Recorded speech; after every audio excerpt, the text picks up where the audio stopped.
Terletak di tengah-tengah bandar Kota Baru, Pasar Siti Khadijah merupakan salah satu mercu tanda paling terkenal di negeri Kelantan.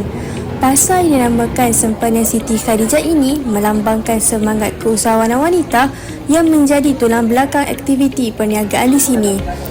Pasar ini juga dikenali sebagai pusat perniagaan emas yang menjadi tumpuan penduduk serta pelancong.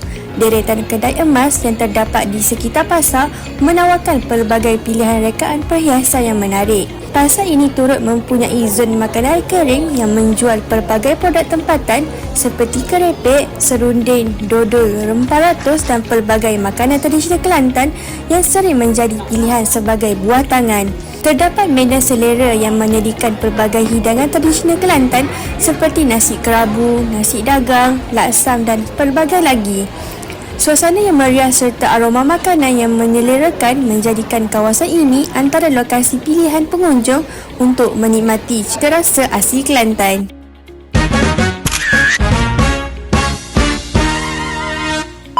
Kampung Kraftangan merupakan antara destinasi pelancongan yang terkenal di Kelantan dan menjadi pusat yang menghimpunkan pelbagai hasil seni serta warisan budaya tempatan.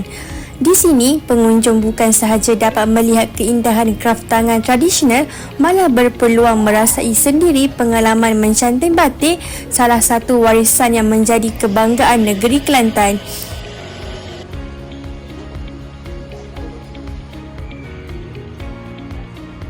Kampung Kraftangan juga menawarkan pelbagai produk hasil tangan usahawan tempatan seperti keychain, beg rotan, cedera mata dan pelbagai barangan kraftangan unik yang sesuai dijadikan kenangan ataupun buah tangan.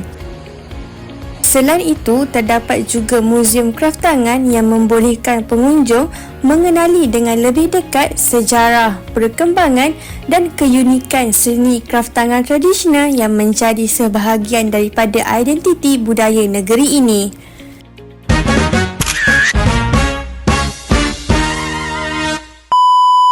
Terletak dalam suasana yang nyaman dan menghijau, taman ini menawarkan ruang santai yang sesuai untuk seisi keluarga. Dengan kawasan lengkap yang indah, laluan pejalan kaki yang selesa serta kemudahan rekreasi yang lengkap, Taman Tengku Anis menjadi pilihan ramai untuk beriadah dan menghabiskan masa berkualiti bersama insan tersayang. Di sini, pengunjung dapat menikmati udara segar sambil bersenam, berjoging atau sekadar menikmati keindahan persekitaran. Keamanan dan ketenangan taman ini menjadikannya lokasi yang sesuai untuk melepaskan tenganan serta mendekatkan diri dengan alam semula jadi.